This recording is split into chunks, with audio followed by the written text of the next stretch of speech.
嚟到夜晚嘅淺草寺，咁經過雷門行入去，咁夜景呢度都幾靚嘅。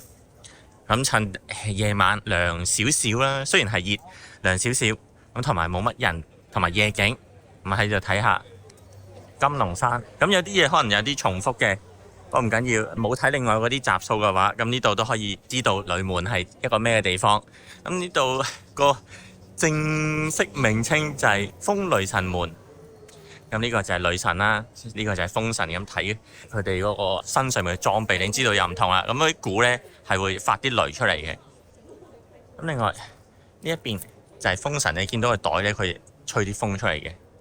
咁即係俾人忽略，因為個雷門呢得個雷字。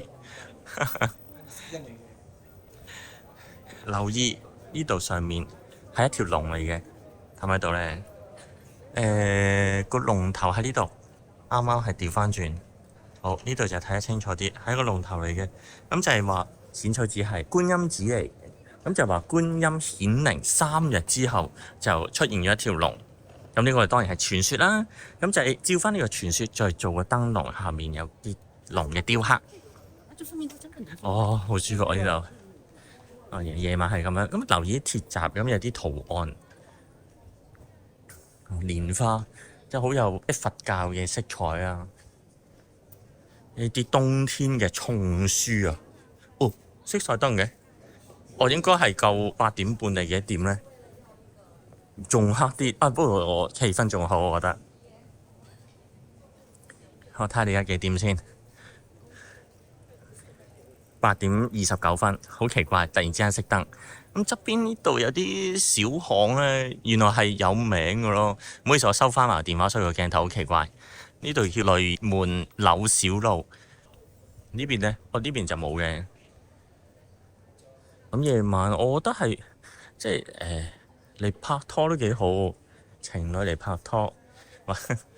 哦，呢個係呢度嗰啲嗰啲喜慶啊，唔係喜慶，即係嗰啲節日嗰啲節目嚟㗎，劉迪馬，我都幾得意咁樣睇啲兩邊嘅集，諗埋有咁多人行出嚟嘅，咩事咧？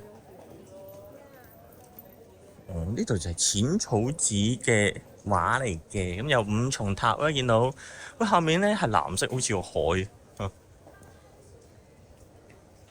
去到差唔多中間位係新重建西商店街，係同重建西商店街係打十字形。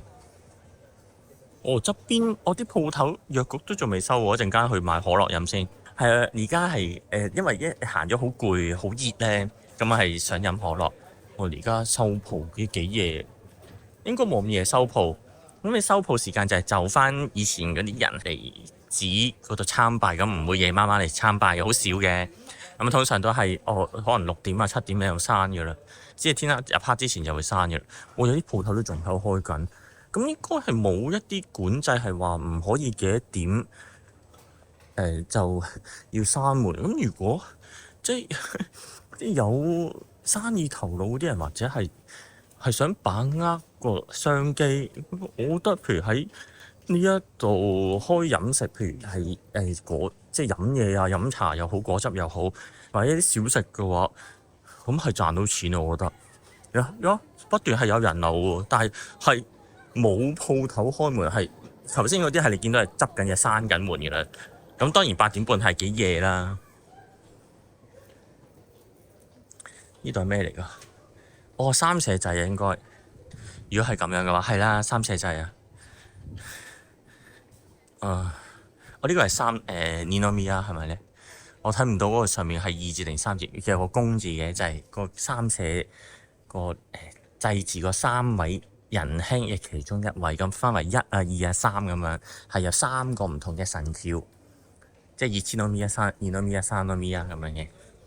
咁所謂三社咧，唔係3間神社喎，係淺草神社。記住，唔係淺草寺，係淺草神社，係紀念有3位仁兄嘅。嗰3位仁兄係咩來頭？佢哋就係同淺草寺由來係好有關係嘅。好，我喺中間呢度，我睇翻兩邊先，就係傳法院通。傳法院係淺草寺嘅本寺啊，叫做即係有分本寺啊、末寺咁樣嘅。呢度都好靚，一陣間會行呢度。呢邊另外呢邊都係全法子通嚟嘅。哦，原來呢度可以影到 Sky Tree， 都幾靚。唔知我部 iPhone 嘅夜景性能去到邊度啦。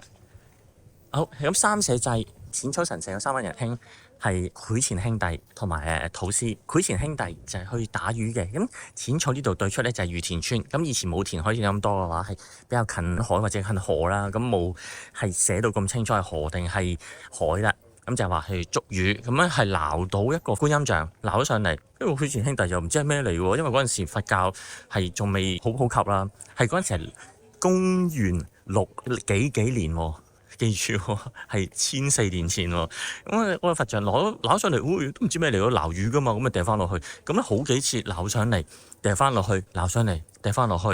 咁我都好奇怪啦，個會前兄弟，即係唔係同一日喎，即係隔幾日，可能係隔一段時間咁樣又撈到，撈起個觀音像，跟住俾我拎上嚟啦，跟住俾啲知識人士睇。咁其中一個就係土司，咁佢睇，哦，原來知道係觀音像嚟嘅，但係個觀音像係根據資料話咧，係得幾厘米高嘅咋，好奇怪啊！咁同埋個觀音像咧，而家係收埋咗，就連而家呢度嘅主持咧都見唔到真身，就係話收埋咗。咁當然啦，三社祭嗰度都唔會係拎出嚟嘅啦，係之後冇人會知道淺草寺最初由來嘅觀音像係點樣咧，已經係冇人知啦。咁淺草神社咧就喺面對住小洲町呢度門嘅右手邊斜前面就係有間神社，一陣間會兜去嗰度睇嘅。咁呢度小洲町，我好耐之前我有問過呢個問題，小洲町唔係呢度嚟嘅，唔係呢度嘅地名，係日本橋嗰個地名。日本橋，我諗下先，我介紹築地嗰陣時可能有介紹過，因為築地市場前身呢係日本橋嘅漁河岸，漁河岸即係打魚上岸嗰個地方叫漁河岸。咁上岸之際亦都去賣嘅，咁所以漁河岸有個意思就係賣魚嘅市場。咁喺日本橋嗰度嘅嗰個漁河岸就係喺小洲町。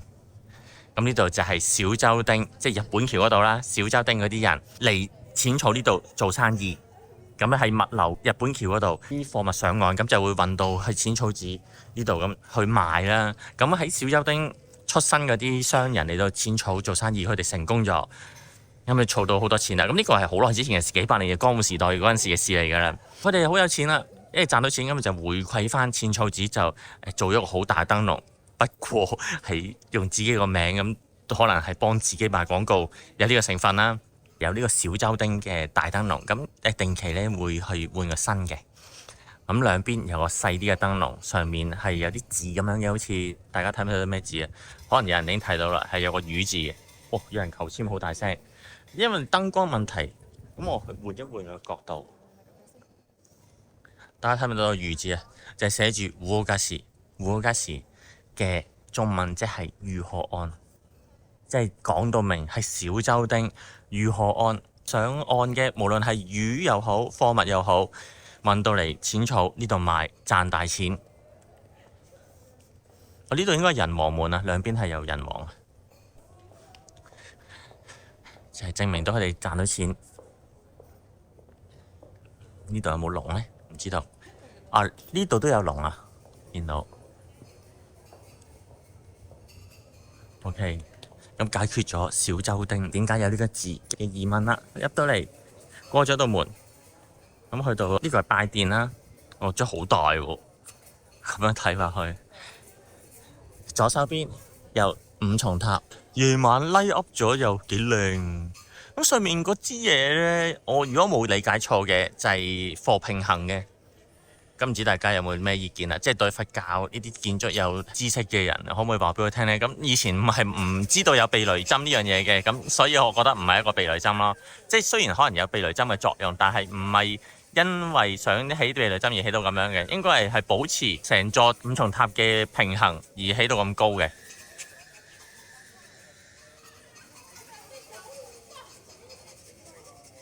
好多人求籤喎。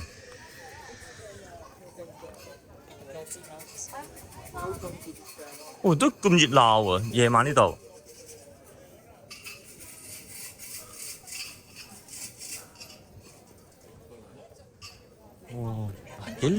都 OK 涼爽。着短袖衫嘅話，咁就唔會覺得好熱。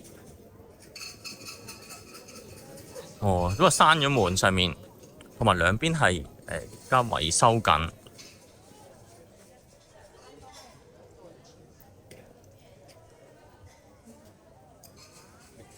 金龍山淺草寺。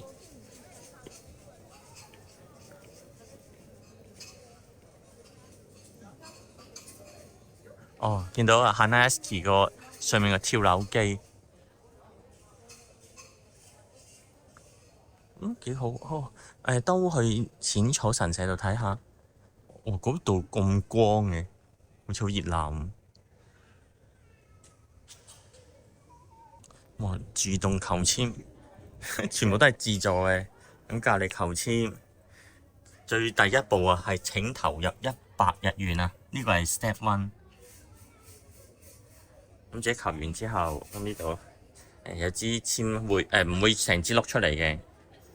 咁啊有號數睇到，跟住就自己開拎一張紙，跟住就翻去啦。咁如果係抽到空嘅話，咁就係綁喺有啲地方係嚟，有啲地方俾你綁住啊，綁咗，跟住唔好帶走翻屋企。咁咧佢就話淨係唔該你啊，綁啲空嘅，其他啲咧唔該你帶走啊。Only if you drew a bad fortune, please tie it to a rack 。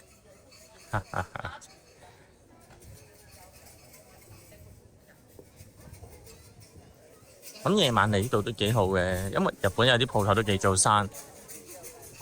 呢度唔知係咪24小時啊？好，行嚟呢邊就會去淺草神社，就喺前面嘅啫。咁好奇怪咧，又有神社，又有寺，係差唔多係一齊嘅。咁日本喺明治時代之前，咁有啲寺同埋神社係基本上撈埋一齊添。不過明治時代嗰陣時，即係有個政策係唔想神道，即係嚟自日本嘅文化同嚟自外面嘅文化，即係佛教啦，溝埋一齊。咁啊想去宣揚多啲神道教，咁所以就分開。咁淺草寺都會有同樣嘅事發生。咁另外有啲寺或者神社係因為呢件事而消失嘅，呢個運動咧而消失嘅。咁呢度就係祭祀嗰3位仁兄嘅淺草神社，咁所以呢度有個大祭，係淺草寺本身都係因為佢哋而嚟嘅。睇到啦，淺草神社一個好大嘅石嘅鳥居，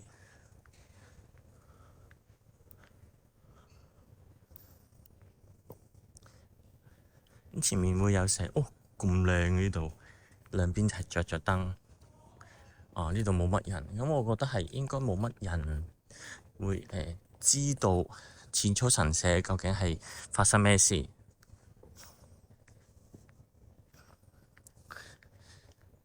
咁咧都唔緊要嘅，我覺得即係淺草寺係即咁多人知嘅，咁呢3位仁兄應該都會幾安樂嘅，我覺得。咁佢哋嘅神社就雖然唔係好大啊，但係三社祭係日本一個好出名嘅祭典，咁啊好墟冚。雖然即係唔知道三社祭個社喺邊度嚟啦，係淺草神社。好，咁咧就係祭神咧就係土司真宗之命，同埋繪前濱成命。個命字即係神化咗之後咧，就會加個命字喺個尾度噶啦。繪前兄弟咧就係繪前濱成同埋繪前竹成呢2個人，同埋加埋土司。咁就係話濱成同埋竹成咧喺御田村嗰度打魚嗰陣時咧，就撈到個淺草寺嘅本尊嘅觀音像。大概講嗰啲都係我頭先講噶啦。咁咧之後就神化呢3位仁兄。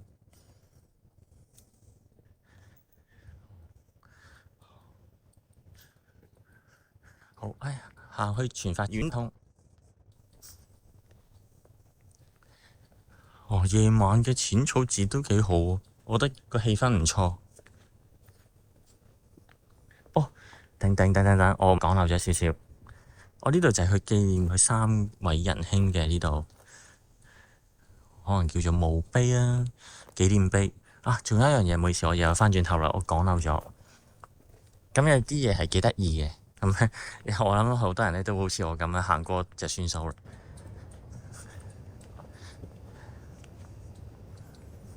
睇下呢度啊，睇下係漁網嚟嘅，個徽號係漁網，上面下製嗰啲旗都係用翻漁網嘅徽號，就係3個漁網，咁即係代表佢哋。即係雖然唔係3個人去打魚啦，但係呢個紀念為即係為呢個標記嘅話，就係用3個網嚟代表淺草神社。當地呢度人呢，就會叫做山沙三媽三社讓，三社即係個3位仁兄，唔係3間神社。咁如果拍拖，譬如個男仔帶住個女仔嚟拍拖嗰陣時，喂，三社咧唔係3間神社啊，係代表3個人啊，阿土司、阿奎賢兄弟，咁咧個女仔咧好快咧就會走噶啦。我翻屋企瞓覺仲好，翻屋企睇 Netflix 仲好啊。咁呢啲咧真係要睇對方係中意啲咩噶啦。如果真係中意聽歷史嘢嘅，中意聽下啲原來如此呢啲咁樣嘅話，咁就講多啲都唔怕。咁如果唔係嘅話咧，就講下其他啦。或者即係話，頭先個天當幾好食喎，啲蝦幾彈牙喎。咁呢啲可能仲好啦。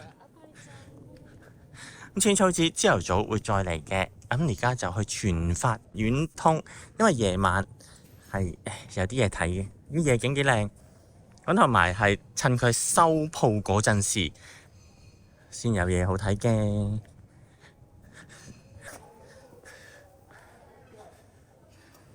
而家好似條龍咧擔住個飲筒。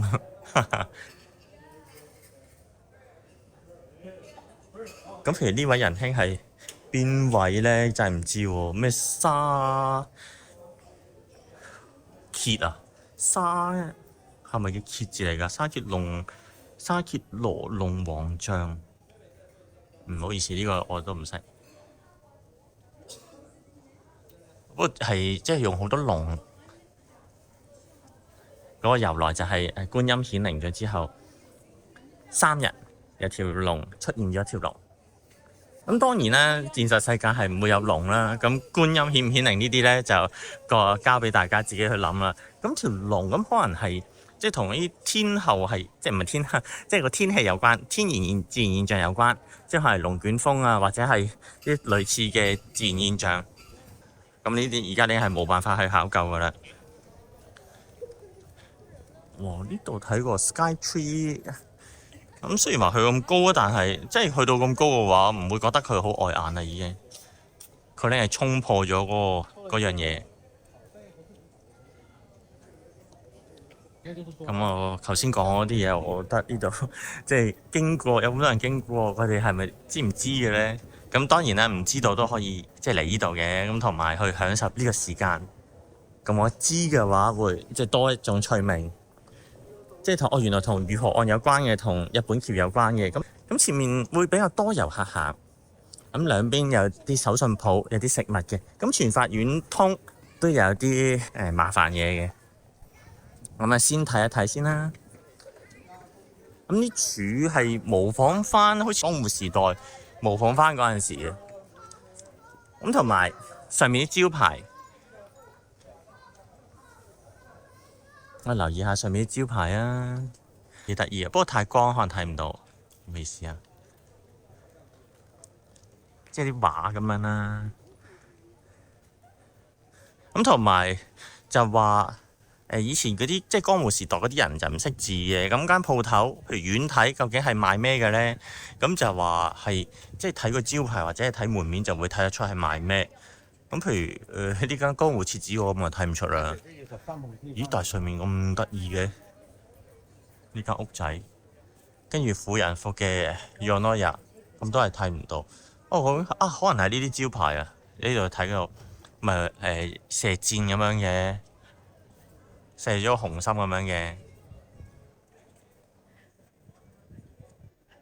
大當。大當即係正中間啦，仲有。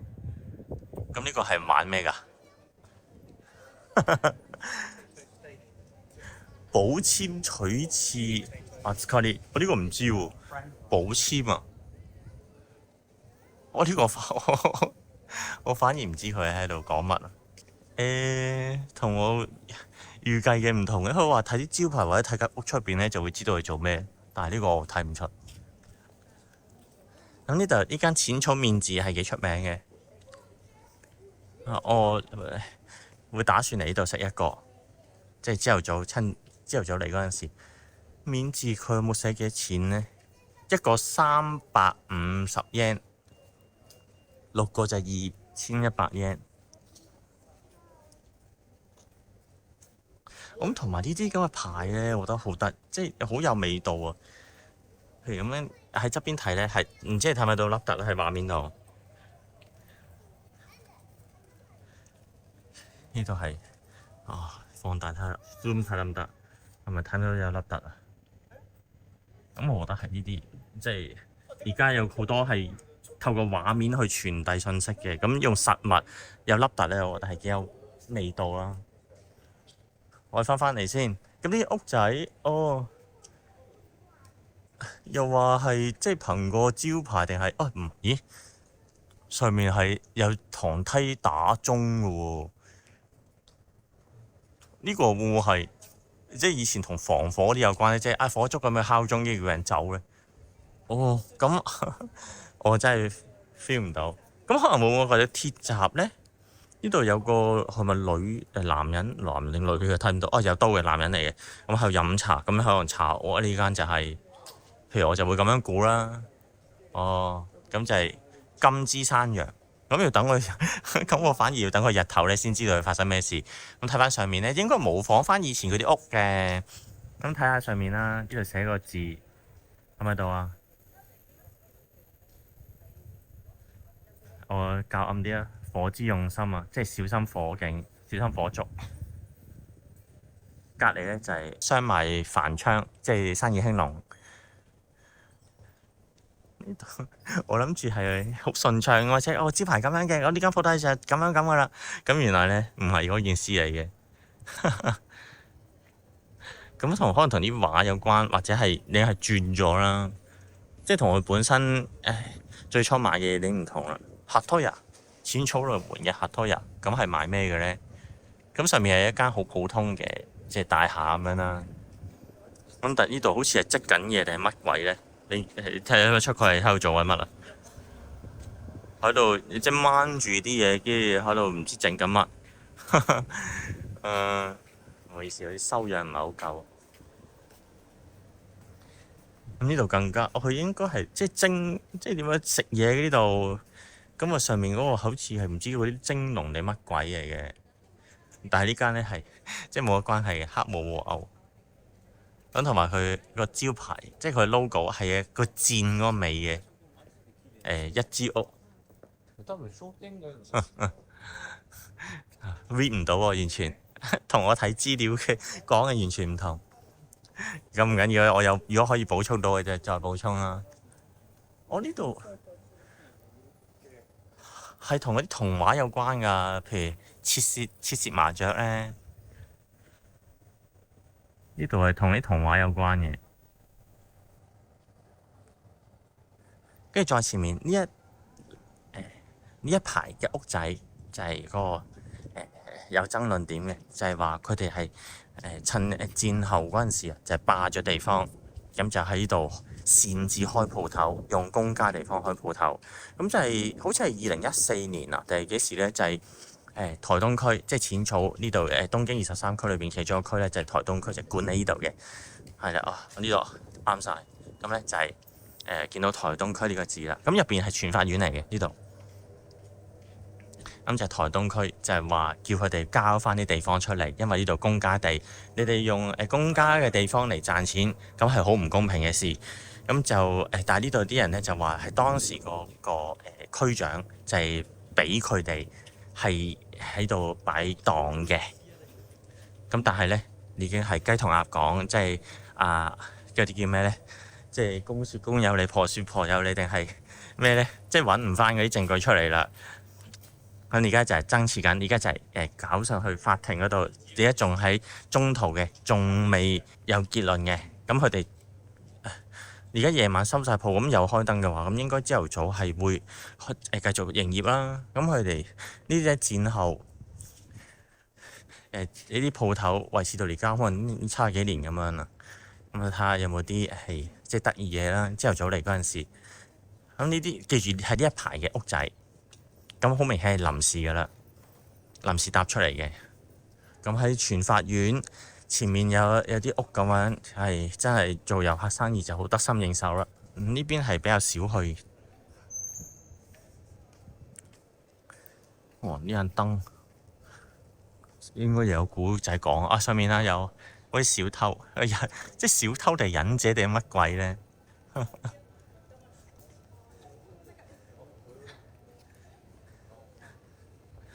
睇先呢個工房，手作り暮らしの生活，田口工房就係、手工嘅職人，佢又整咩？你睇唔睇到佢整咩？佢又好似用啲鑿去鑿啲嘢，你睇唔睇到係咩嚟？我睇唔到，我好似睇到佢皺埋眉頭啫。咁呢都幾得意嘅，即係嗰個鐵閘係畫翻啲畫，係同自己間鋪頭有關嘅，即係幾有心思啊！咁呢個譯字就係去占卜咁樣噶啦，招福聖象相談室啊！哇！呢位哥哥佢又好似避我，又好似唔避我咁樣。去買係咪買雪糕定係買嘢食嘅可能？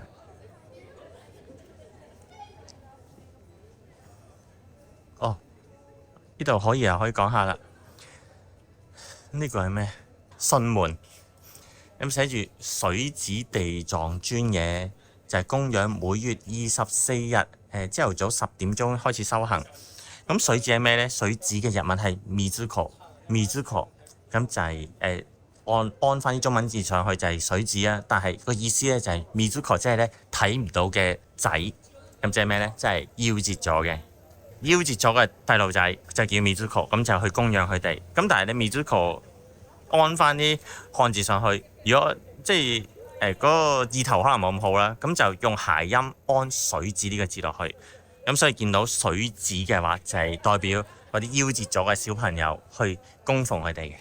我呢度都要迎合翻喎，即係個鐵閘係有畫圖案嘅。呢個係咪 Okonomiyaki 食店嚟嘅？都幾得意喎，揾得翻有少超和嘅氣氛啦。不過掹咗插蘇已經係即係閂門㗎啦。十味小野屋，割烹嘅係譬如刺身嗰啲嘅，咁係睇唔到入邊係咩嚟？飲酒。呢個買古書嘅地球堂，上面同書冇乜特別關係，係咯。上面又有喎，有個鐘啊。如果係咁樣嘅話，咁我就覺得係即係唔想淺草寺俾火燒毀，就呢度有好多人係負責幫手去睇有冇火警。如果有火警嘅話就敲鐘，咁淺草寺嗰度啲人咧就可能嚟準備啦，即係潑水啊、救火等等啦，就唔好燒咗淺草寺啦。嚟到 Hoppy 街係咪呢？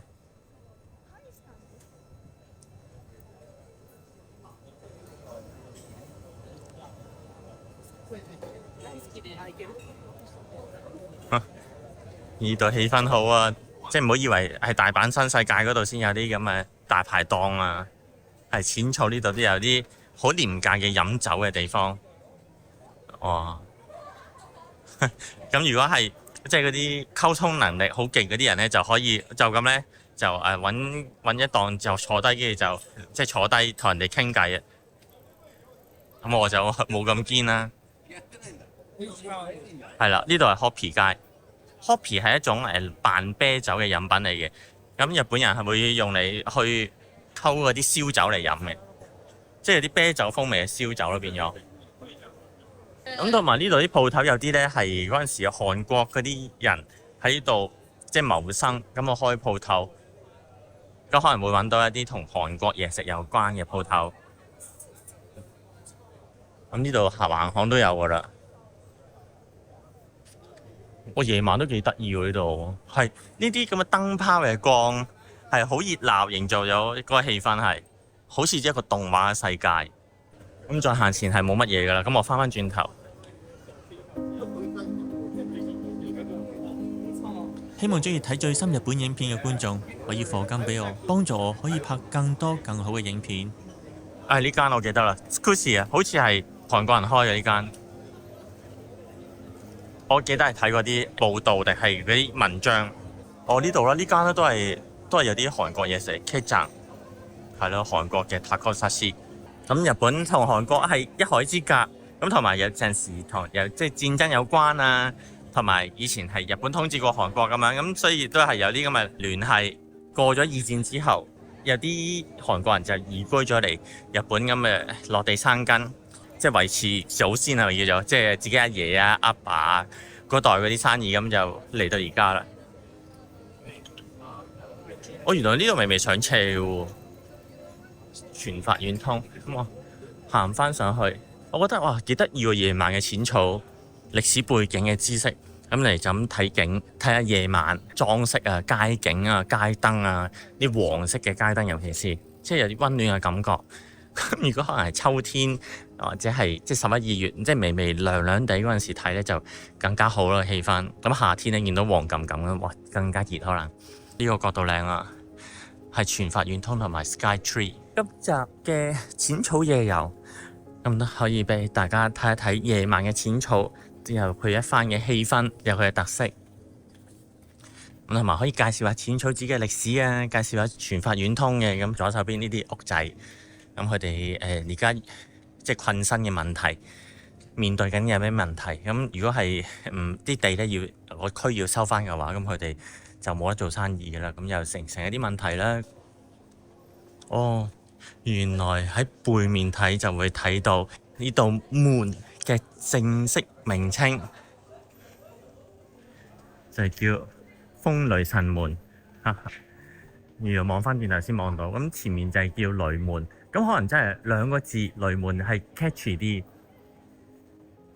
咁我都覺得係都啱嘅，佢呢個決定。不過風神就比較慘啲啦，俾人遺忘咗。